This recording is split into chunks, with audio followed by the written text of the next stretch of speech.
रखिए। आपके लिए भी अब वीडियो लगातार मैं बना करके लेकर के आऊँगा, तो 1-2 दिन के अंदर में आप लोगों के लिए भी वीडियो अपलोड होंगे। तो अभी कक्षा 12वीं के लिए है ये।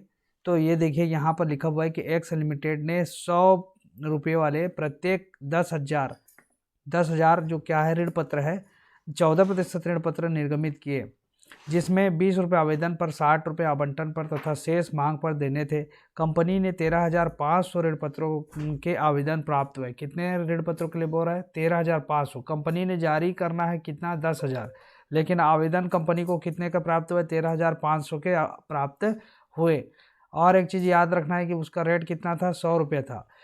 इनमें से 8,000 ऋण पत्र को 8,000 को ऋण पत्र दिए गए। इनमें से 8,000 को ऋण पत्र दिए गए, जबकि 5,000 को 40% मात्र दिए गए। शेष को अस्वीकृत कर दिया गया। तो हमको ध्यान में रखना है कि ऋण पत्र कंपनी के द्वारा जारी किया जाना है 10,000 और आवेदन आया 13,500 का। उनमें से 8,000 को ऋण पत्र दिए गए का मतलब है 8,000 को पूरा जितना मांगे थे उतना दे दिया गया, 8,000 का 8,000। फिर 5,000 जो ऋण पत्र के लिए आवेदन आया था, उस 5,000 में से 40%, तो 5,000 का 40% निकालना पड़ेगा। तो 5,000 गुणित 40/100 कर देंगे तो 0 0 0 मतलब 2 0 कट जाएगा, ठीक है। और 5 चौक 20 मतलब समझिए 2,000 ऋण पत्र दिए गए 5,000 में से, ठीक है। और शेष को अस्वीकृत कर दिया गया, मतलब 2,000 दिया गया। और यहाँ पर देखिए क्या बोल रहे हैं, 8 और 5 13,000 होता है। कितना होता है? 8 और 5 13,000। और 500, यहाँ 13,500 के लिए आवेदन आया था, जिसमें से 8,000 को बांट दिए, 5,000 में से 2,000 को दिए, ठीक है। इसमें का और इसमें की जो राशि है उसको आवंटन में क्या कर देंगे? आवंटन में शामिल करेंगे या आवंटन में समायोजित करेंगे। और जो 500 और बचा उस शेष को अस्वीकृत कर दिया, बोल रहा है तो अस्वीकृत कर दिया। अंशतः आवंटित आवेदनों पर प्राप्य आधिक्य का आवंटन पर प्रयोग किया गया। वही चीज़ बताया कि इस 5,000 में से हमने 2,000, मतलब कंपनी ने 5,000 में से 2,000 ऋण पत्र दिए। 5,000 का डिमांड था लेकिन दिए कितना? 2,000, 40%, मतलब 2,000 होगा। अब इस 2,000 के बाद जो 3,000 का जो पैसा बचा, उस पैसे का उपयोग जो है आवंटन पर प्रयोग किया गया, ठीक है। सभी बकाया राशियों को यथानुसार प्राप्त किया गया। आवश्यक प्रविष्टियां बताइए। तो क्वेश्चन नंबर 30 का देखते जाइए आप। क्वेश्चन नंबर 30, 29 को हमने पिछले वीडियो में बताया था। 30 को देखिए। बैंक खाता विकलन 14% ऋण पत्र आवेदन खाते से।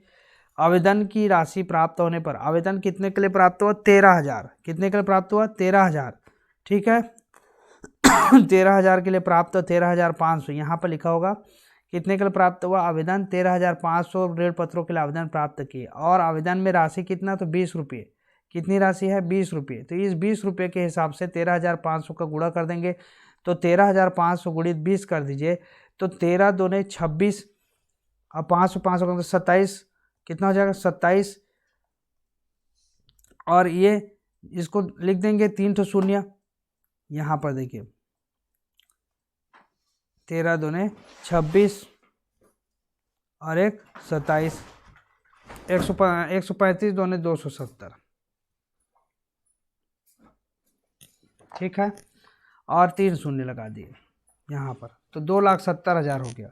अब यहाँ पर यहाँ पर मतलब लिखेंगे क्या?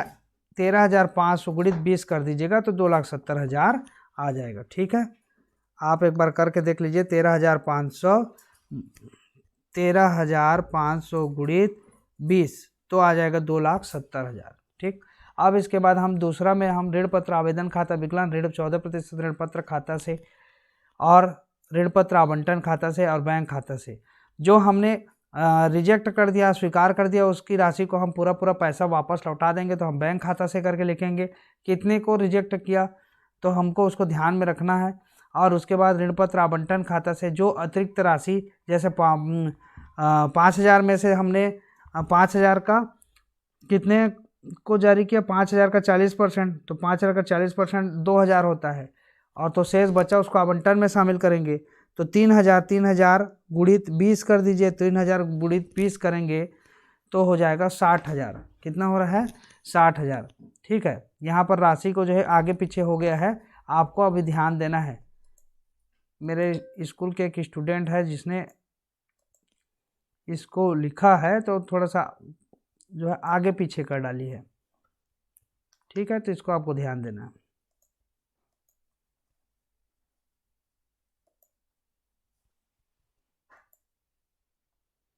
यहाँ पर देखिए ये ऋण पत्र खाते से तो सही है, यहाँ पर ये वाला इसका ये 60,000 हो जाएगा और ये बैंक खाता वाले का ये इतना हो जाएगा, ठीक है। तो 60,000 वो हो गया। यहाँ पे हम लिखेंगे 3,000 गुणित 20, 3,000 गुणित 20 कर देंगे तो 60,000 आ जाएगा। ये वाला 60,000 है ना, ये इसका है। और जो बचा 500, कितना बचा था 500 गुणित 20 करेंगे तो 10,000, तो 10,000 जो है बैंक खाता से करके वापस कर देंगे। और कितना जारी करना था, कंपनी को कितना निर्गमन करना था 10,000, तो 10,000 गुणित 20 कर दीजिए, 10,000 गुणित 20, 10,000 गुणित 20 कर देंगे तो आ जाएगा 2 लाख रुपये। कितना 2 लाख, तो 2 लाख रुपये जो है हम समायोजन करेंगे। क्या लिखेंगे 14% ऋण पत्र खाता से, और जिसकी राशि मतलब 5,000 में से हमने 2,000 ऋण पत्र निर्गमित किए। यहाँ पर जैसे लिखा है प्रश्न के हिसाब से चलेंगे, 5,000 में से 40%, 5,000 का 40% होता है 2,000, तो 2,000 के बाद 3,000 जो ऋण पत्र है जिसके लिए आवेदन आया था 3,000 गुणित 20 करेंगे तो उतनी राशि को हम जो है आवंटन में क्या करेंगे, उपयोग करेंगे उस आधिक्य को, ठीक है। यहाँ पर प्रश्न हम लिखा है कि आवेदन आवंटित प्राप्त आवेदन पत्र आवेदनों पर प्राप्त आधिक्य का आवंटन पर प्रयोग किया गया, ठीक है। अंशतः आवंटित, तो हमको ध्यान रखना है कि ये जो अंशतः है 5,000 का 40% अंशतः है, मतलब 3,000 को वो आवंटित नहीं किए तो उसकी राशि को हम जो है आवंटन पे प्रयोग करेंगे। क्लियर हो गया। चलिए आगे बढ़ते हैं। तो ये इस प्रकार से होगा। क्लियर। तो 10,000 गुणित आप लिख दीजिएगा 20, यहाँ पर लिखेंगे ऋण पत्र आवंटन में 3,000 गुणित 20 और यहाँ पे 500 गुणित 20, ठीक है। टोटल सबका अगर जोड़ेंगे तो कितना हो रहा है 2,70,000 रुपये हो रहा है। क्लियर हो गया। लिख देंगे यहाँ पे विवरण में कि आवेदन की राशि को ऋण पत्र खाते में हस्तांतरित करने और आवंटन में समायोजन करने पर और जो निरस्त किए गए हैं आवेदन उनको जो है राशि लौटाने पर, ठीक। इस प्रकार से आपको लिखना है। फिर तीसरा जो होगा वो होगा 14% ऋण पत्र आवंटन खाता विकलन 14% ऋण पत्र खाता से आवंटन की राशि प्राप्य होने पर, प्राप्य होना या देय होने पर, इस प्रकार से आप लिख सकते हैं।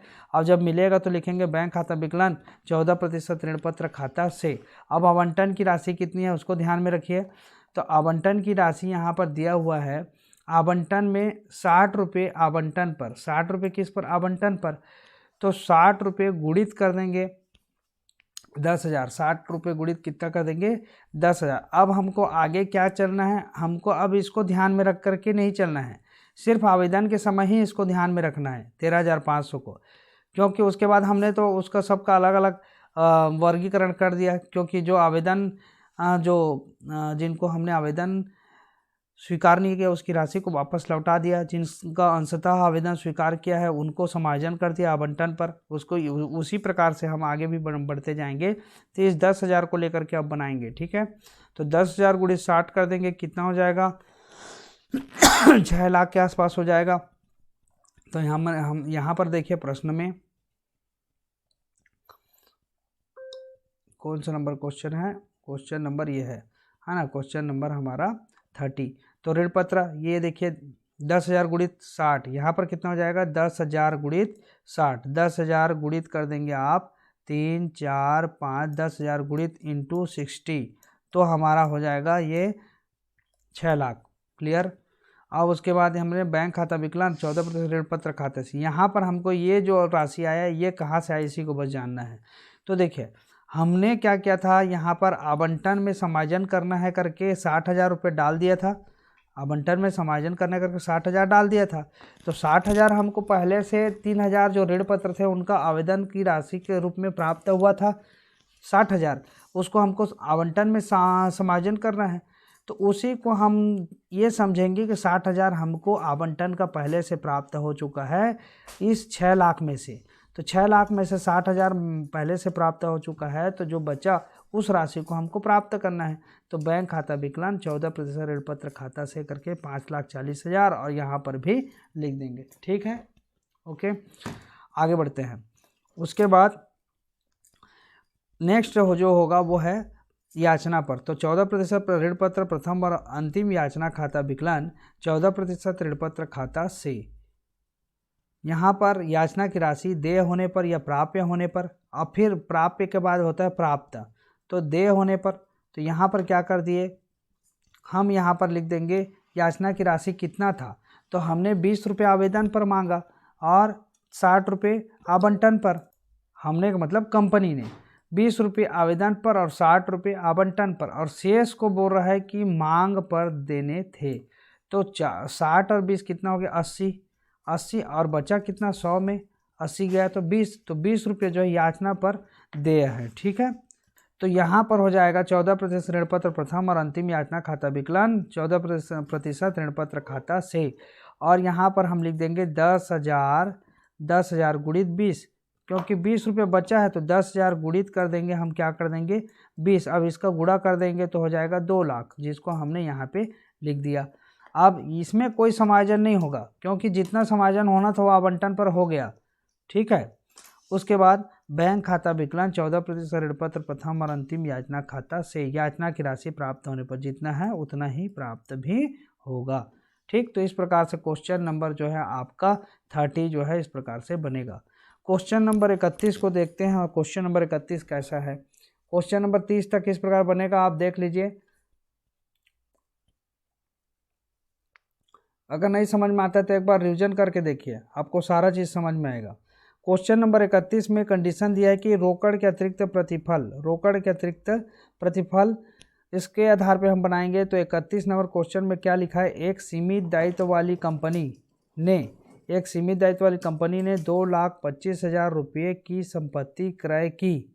बदले में विक्रेताओं को प्रत्येक को 100 रुपये वाले ऋण पत्र निर्गमित किया। बोल रहा है कि 2,25,000 रुपये की संपत्तियां क्रय की। कौन की? एक सीमित दायित्व वाली कंपनी ने किया। ठीक है, 100 रुपये वाले ऋण पत्र निर्गमित किए। उसके बदले में जो संपत्ति खरीदी ना, उसके बदले में ऋण पत्र निर्गमित किया। कंपनी की पुस्तकों में पंजी प्रविष्टियां कीजिए जब कंडीशन दिया हुआ है कि ऋण पत्र सम मूल्य पर निर्गमित किए जाते हो। दूसरा लिखा है कंडीशन कि जब ऋण पत्र जो है 10% बट्टे पर निर्गमित किए जाते हो। और तीसरा लिखा है कि जब ऋण पत्र 20% प्रीमियम पर निर्गमित किए जाते हो। अब इन तीनों कंडीशन को लेकर के पंजी प्रविष्टि हमको करनी है। तो आप देखते जाइए कि किस प्रकार से बनेगा।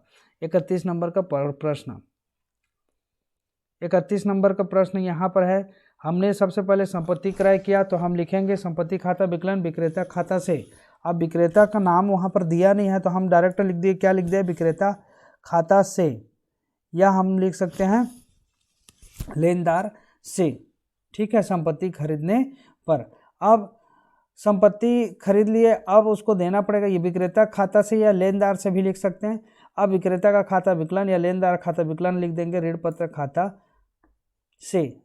खाता से 2 लाख, क्योंकि हमने उसको क्या दिया, ऋण पत्र दिया। तो संपत्ति के राशि पर ऋण पत्र निर्गमित करने पर ये जो है, ये पहले वाला जो पंजी प्रविष्टि की है वो कंडीशन नंबर 1 है। जब ऋण पत्र को सम मूल्य पर निर्गमन किया गया, तो ऋण पत्र जितने का था 2,25,000 का, तो उतने में, तो इसलिए हम उस विक्रेता का खाता विकलन ऋण पत्र खाता से या लेनदार का खाता विकलन लिख देंगे ऋण पत्र खाता से करके लिख देंगे संपत्ति की राशि पर ऋण पत्र निर्गमन करने पर।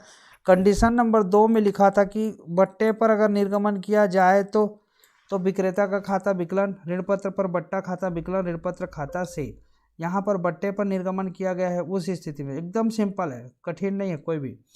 विक्रेता मतलब जो भी व्यक्ति जिससे खरीदे हैं उस व्यक्ति का नाम, विकलन लिख देंगे बट्टे पर ऋण पत्र खाता विकलन ऋण पत्र खाता से, जिस भी व्यक्ति या फर्म जो भी हो।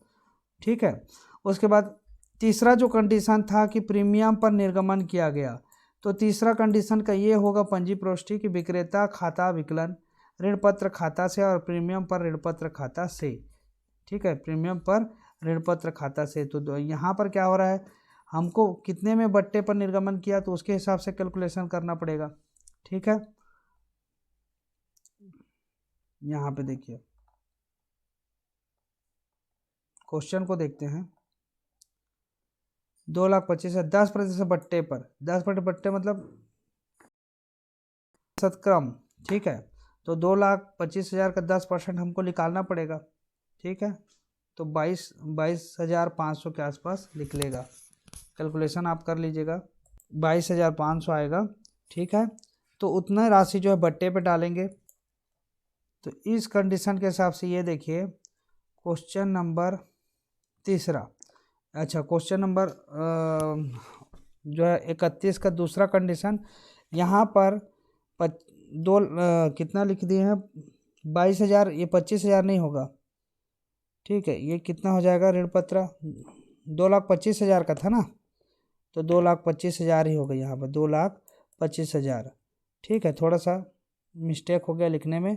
अब यहाँ पर 2,00,000 कितना होगा, ये 2,02,500, 2,02,500, एक शून्य काट, 2,02,500, और यहाँ पर लिख देंगे आप 22,500, कितना लिख देंगे 22,500, इसका बट्टा होगा, ठीक है। 22,500 क्लियर, 22,500, 2,25,000 में अगर खरीदना है तो उसके हिसाब से अगर बट्टे में दे रहे हैं तो उस स्थिति में, ठीक।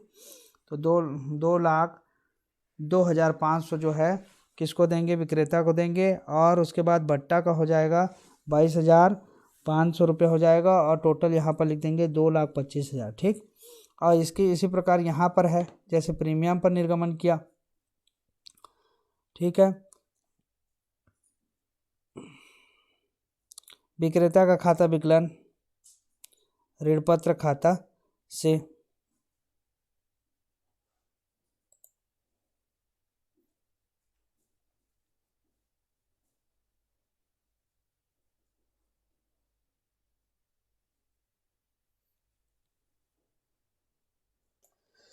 यहाँ पर हमने जो है ये जो बताया था वो थोड़ा सा मिस्टेक हो गया था। यहाँ पर जितना लिखा है उतना ही आएगा, इसको आप ध्यान रखिएगा, इसको जो है विषय ध्यान रखना है। क्या हो रहा है कैलकुलेशन को थोड़ा सा समझने में मेरा भी मिस्टेक हो गया था। इसमें क्या लिखा है कि जितना का है यहाँ पर, जैसे विक्रेता को देना है 2,25,000 का क्या खरीदा गया है, 2,25,000 का खरीदा गया है संपत्ति, और उसके बदले विक्रेता को देना है 2,25,000। अब उसका जब कैलकुलेशन करेंगे तो उस पर जो है कितना % के हिसाब से, तो यहाँ पर जो क्या हो रहा है कि यहाँ पर हमको ध्यान रखना है कि 2,25,000 जो है विक्रेता को अगर देना है तो हम इसका कैलकुलेशन करेंगे। तो कैलकुलेशन में 2,25,000 का अगर बट्टा निकालेंगे, मतलब 2,25,000 से क्या कर रहे हैं, अगर हम इसमें प्रश्न में जैसे दिया हुआ है, ये देखिए 10% बट्टे पर निर्गमित किए, 10% बट्टे पर निर्गमित किए गए का मतलब हो गया आपका 100 रुपये में हमने उसको 10% अगर बट्टा निकाल देंगे तो हमारा ये कितने में निर्गमित किए, 90 रुपये में, ठीक है। 100 रुपये में 10 रुपये माइनस कर देंगे तो आ गया 90 रुपये, मतलब उस ऋण पत्र को हमने 90 रुपये में निर्गमित किया इस कंडीशन नंबर 2 के आधार पे, ठीक। तो 90 रुपये में अगर निर्गमित कर रहे हैं तो हमको क्या करना है, 2,25,000 रुपये के लिए क्या कर रहे हैं, ऋण पत्र देना है, ठीक। तो हम उसका क्या कर देंगे, भाग दे देंगे, क्लियर। जैसे यहाँ पर 2,25,000 भागित 90 कर दिए, यहाँ पर बट्टे के लिए 2,25,000 भागित 90, तो कितना आ गया 2,500। ये 2,500 ऋण पत्र जो है हम जारी कर रहे हैं। बट्टे पर अगर जारी करेंगे तो ऋण पत्रों की संख्या जो है क्या हो जाएगी, बढ़ जाएगी। तो 2,2500 ऋण पत्र जारी किए, इस 2,500 ऋण पत्र को जारी कर रहे हैं तो इसमें बट्टा कितना दे रहे हैं, तो बट्टा हमारा 10%, तो 2,500 में 10% मतलब 10 रुपये एक के पीछे, तो एक के पीछे 10 रुपया, तो 2,500 ऋण पत्रों के पीछे कितना रुपया, तो 2,500 गुणित 10 कर देंगे तो 25,000 होगा, जिसको हमने यहाँ पर लिखा है, ठीक है। आपको ध्यान रखना है, पहले जो बताया उसको ध्यान नहीं रखना है, अभी जो बता रहा हूँ उसको ध्यान रखना है। कैलकुलेशन ऐसे होगा, तो इन दोनों को अगर हम जोड़ेंगे तो हमारा हो गया 2,50,000, ठीक, 90% मानना है इसको, उसके हिसाब से होगा। ठीक है, 90%, 90% मतलब बट्टे पर निर्गमित करें उस स्थिति में। और यहाँ पर लिखा है कि विक्रेता खाता विकलन ऋण पत्र खाता से प्रीमियम पर ऋण पत्र खाता, यहाँ पे प्रीमियम पर अगर निर्गमित कर रहे हैं उस स्थिति में क्या होगा, तो प्रीमियम पर निर्गमित कर रहे हैं तो उस स्थिति में 2,50,000 रुपये 25,000 जो है, समझिए कि हम इसका जो परसेंटेज होगा वो 20% प्रीमियम पर लिखा है, मतलब 120% है। इसका मतलब क्या हो गया, ये 120% के बराबर है। तो इसका 100% निकालना पड़ेगा और हमको 20% अलग से निकालना पड़ेगा। तो ये 2,25,000 भागित कर दिए 120, ठीक है, 2,25,000 भागित 120, क्योंकि एक जो ऋण पत्र का रेट था वो 120 रुपया था। तो 2,25,000 रुपये का ऋण पत्र हमको जारी करना है। तो कितना ऋण पत्र जारी करेंगे, तो 1,875 ऋण पत्र जारी करेंगे। तो 1,875 ऋण पत्र जारी करेंगे। तो हम यहाँ पर 1,875 का कैलकुलेशन करेंगे। 1,875 गुणित आप कर लीजिए पहले 100, 1,875 गुणित 100 करेंगे। इसके लिए ऋण पत्र खाता से करके 1,875 गुणित 100 करेंगे तो 1,87,500 आएगा। और उस वहीं पर 1,875 गुणित आप कितना कर देंगे, 20 कर देंगे।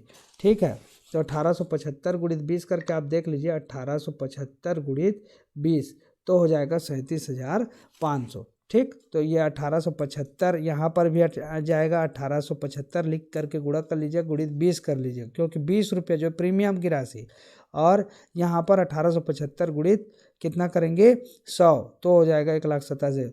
ठीक है, क्योंकि हमने 120 रुपये में जारी किया, इसलिए यहाँ पर बट्टे में क्या हो रहा है, हमने ऋण मतलब 90 रुपये में जारी किया। कितने में जारी किया, 90 रुपये में ऋण पत्र, है ना, मतलब ऋण पत्र जो जारी किया वो 90 रुपये में। तो ये 2,25,000 का हम भाग दिए थे 90 से, तो हमारा कितना ऋण पत्र था, 2500 ऋण पत्र था। तो 2500 ऋण पत्र था, तो हमने यहाँ पर लिखा था, देखिए 2500 गुणित 10 कर दिए, ये मतलब 2500 गुणित 100 कर दिए, क्योंकि पूरा हमको जो 100 रुपये के हिसाब से जारी करना था, लेकिन 90।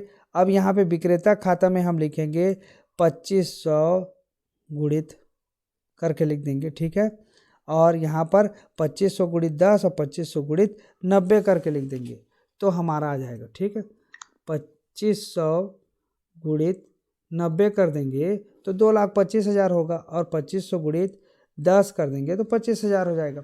ठीक है, कैलकुलेशन आपको समझ में आ गया होगा। ठीक, पहले जो बताया था उसको ध्यान में मत रखिएगा, है ना, थोड़ा सा मिसिंग हो गया था। तो बस इतना है, इसको आपको ध्यान में रखना है, कैलकुलेशन को बस याद रखना है आपको, कैलकुलेशन मेन है इसका, यही कैलकुलेशन है। क्या करेंगे एक बार और समझा देता हूँ कि जितना का हम जारी कर रहे हैं अब उसको बट्टे पर बोल रहा है तो उतने का भाग दे देंगे। जैसे 2,25,000 बट्टे पर 90 रुपये में निर्गमित करना है, समझिए 10% बट्टा मतलब 90, तो 2,25,000 का भाग देंगे 90 से। अब 2,25,000 को हम प्रीमियम पर निर्गमित कर रहे हैं, तो हम 120 रुपये में निर्गमित, तो 2,25,000 भागित 120। ठीक, इस प्रकार से करके तो आ जाएगा। नेक्स्ट वीडियो में हम जो बनाएंगे वह है क्वेश्चन नंबर 32। आज के लिए बस इतना ही। वीडियो को देखने के लिए आप सभी को बहुत बहुत धन्यवाद।